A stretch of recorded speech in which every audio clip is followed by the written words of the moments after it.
This is a kid show. This is very, very clean here. But who's not clean? Our good friends at Kickstarter. Fortune magazine had a wonderful article that came out, and it's kind of funny because they released some internal information, and then later on they came out and said, "Well, that's not accurate." But long story short is, it turns out that almost about 18% of all Kickstarters are being documented as fraudulent or scams. 18%. And obviously the reason why Kickstarter is so important is because it became such a mainstay when you're committing money to a hope and a prayer. Obviously the reason why this matters is because Kickstarter is such an institution in the board game space. But some of the big highlights that I saw, of course, 2022, there was a big push in Kickstarter internally. They did some internal investment push because they really wanted to focus on the blockchain. So they were getting investors at about $100 million valuation, and they were going to go heavy with the blockchain. And of course, that scared a lot of people. That's a past episode that we did talk about, scared a lot of people away because people weren't feeling overly confident or comfortable with the idea of the blockchain. And in that time frame, of course, sites like GameFound popped up. BackerKit has now really started to come to fruition with their partnership with Gloomhaven. So they've started to have a lot more competition, which is another video that we did talk about. But the thing, again, I want to go back to is their own data highlighted that 18% of all of their revenue originates from fraudulent projects. That's a number that boggles my mind. In fact, they've had over 100 complaints filed against them to the Better Business Bureau. Now, most businesses, if you get one, it's like, ooh, like it makes you shiver because the BBB is just a place that as a business owner, I know as a business owner, that's something you do not want on your record, right, Dion? And they've had, yeah, right. Yeah, please review us on Google. But not only have they had those, but we're talking in the last 3 years, they've had over 100 complaints filed to the Better Business Bureau. Kickstarter says the estimates from their own report are wrong and they've taken extensive efforts to fight scams. And I love that because it's like Fortune magazine got this from your data. I don't know how that plays out, but one thing a former worker was quoted as saying, keeping everything anonymous, they said, "I feel like we were stagnant because our reputation is getting worse and worse." So as this continues to play out and more data like this starts to come to fruition, again, I know we've talked a lot about crowdfunding on this site before, but what are your thoughts on is when you're trying to raise funds from investors, revenue and profits are some of the most important data points when I'm making a decision of, do I want to give you capital to continue to build out your business as an angel investor or venture capitalist. And if I look at your books and I see that of the revenue that you're generating, let's just say it's $100 million a year, 20 million of it is from scams and fraudulent yeah, but that's like, as an investor, does it make you feel confident that Johnson & Johnson is selling baby powder that causes cancer? Like, did it raise money? Yes. But there was a lot of lawsuits that drove the value of that down because, its product caused cancer in babies. So, it's like, did it raise money? Yes. Did it generate revenue? Yes. But what happens is, again, as an investor, and you're trying to say, is this going to give me 2, 3, 5 times earnings on my investment? And I'm sitting here saying, well, what kind of long-term product can this be if they're relying on fraudulent theft as part of their business model? And we're not talking like 3%, 5%.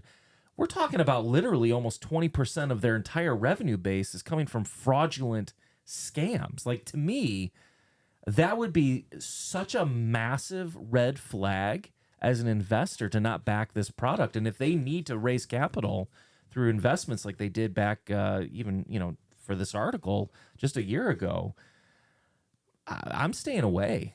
Yeah. Well, I mean, you would know with what you do with your career with investing, why that's important. I think from a retailer side, I've always been anti, rather more than so in the last 3 years of owning my own business, just because. But everybody knows that something you put out there. Now, what concerns me as a retailer is I am starting to, as I'm getting larger, back for my people that are here. I'm starting to back Kickstarters, which is a little concerning because if I get messed up out of one, like, I got to give that, I'm out then because I have to give that money back to my customers, right? But I'm out that money completely, right? So to me, that almost scares me that you're playing roulette with 80% of the 20% of the time you're playing roulette. So it's a 80% chance it's going to go through, which is pretty good odds. 20% chance it could be a scam. So I am a little more selective with companies on which Kickstarters I don't help or don't get for the community or do. And I get emailed about a lot of them, like, oh, this looks great, let's get this, blah blah blah, whatever. And I always tell my customers that if you really want this, go for it. But I'm a little nervous because I don't know. It's not a name brand in the industry. It's that easier can back to them. do the group backing, the retail pledge for Thunder Road Vendetta's new expansion. Because they're going to deliver. They've delivered before. They're very well known. They've had multiple titles out. They're very well known, and that's one of the ones I just backed. It did worry me a little bit on Galactic Cruise, but they only took $5. So I'm like, if they back out, I'm okay. No and I big did deal. see a finished copy when I went to Gamma, so that's kind of helped me a little bit push along the way. But those types of things that are smaller companies, I usually say we're not getting that. Right. But I had to put $5 down. I didn't even charge my customers because I'm afraid that it might not show. Right. And then I've got to refund that money and be out it. So, but for for the $5 retail pledge, I'm like, yeah, when you print them, I'll pay for them. We're good. Right. Right. Which is how it should be for that kind of I absolutely relationship. agree with a relationship between the retailers and them. But I could see some businesses getting caught up from the retailer side. This concerns me because I could see some retailers getting caught up because you want to provide all the services you can. You want to be their one-stop gaming shop, right? Right. And so you want to provide the services. You don't want them to go to Kickstarter and pay that money. You want to be able to provide that for them. Did you guys see the meetings in front of Congress when they were all just bashing TikTok? And all the congressmen on both sides of the aisle were bashing TikTok. And sitting right next to the guy who's head of TikTok was Mark Zuckerberg.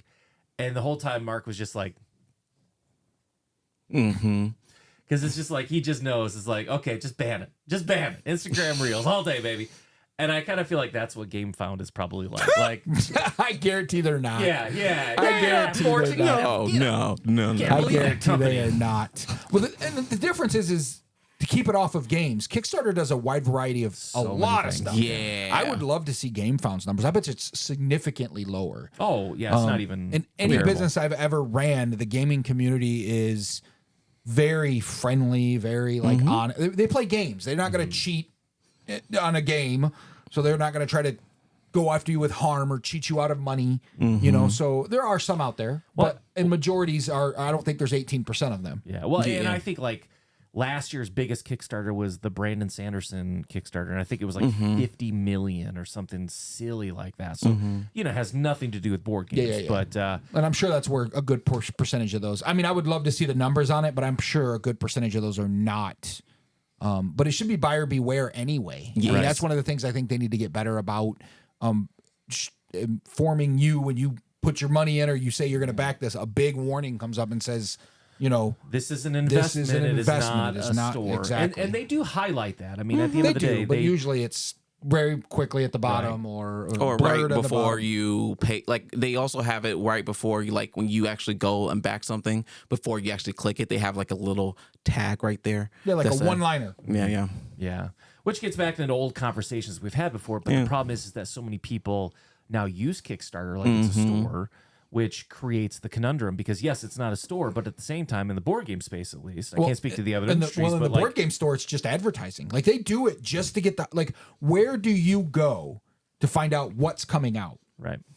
There's nothing out there. Board Game Geek is good about it, but Board Game Geek just hypes up anything that's on Kickstarter or that's on GameFound. Right. It's kind of become the default. It's kind of like the default place is where do I? That's one of the reasons why I created the 5 and 5. Right. Was where do I go to find out what the hell is coming out recently and what is coming out that I need to pre-order? because there's nowhere, unless you have a good relationship with your board game store, that they have a good release or whatever it may be.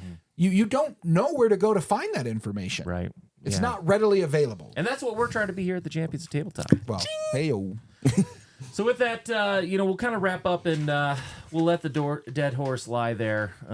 We've beat Kickstarter up so much over the last year. So with that said, Take that. we'll move on. But at the end of the day, just remember, if you do financially commit to these games on Kickstarter, GameFound, Backer, any of them, remember, it is not a store. You are not buying a product. You are investing in a company who may or may not provide you a product. So just be careful, do your due diligence, and make sure that you feel comfortable investing enough money that you feel comfortable losing if in the event the product never shows up. So Yeah, don't go to Business Bureau and badmouth them. We warned you. and definitely don't go to us. And No, badmouth we us. didn't do that. Yeah, We warned you. We warned you. Yeah, Clearly. If anything, you should like and subscribe and Red leave a label. comment about how we saved you. So with that, of course, never forget, as we wrap up today's industry news, champions never stop playing.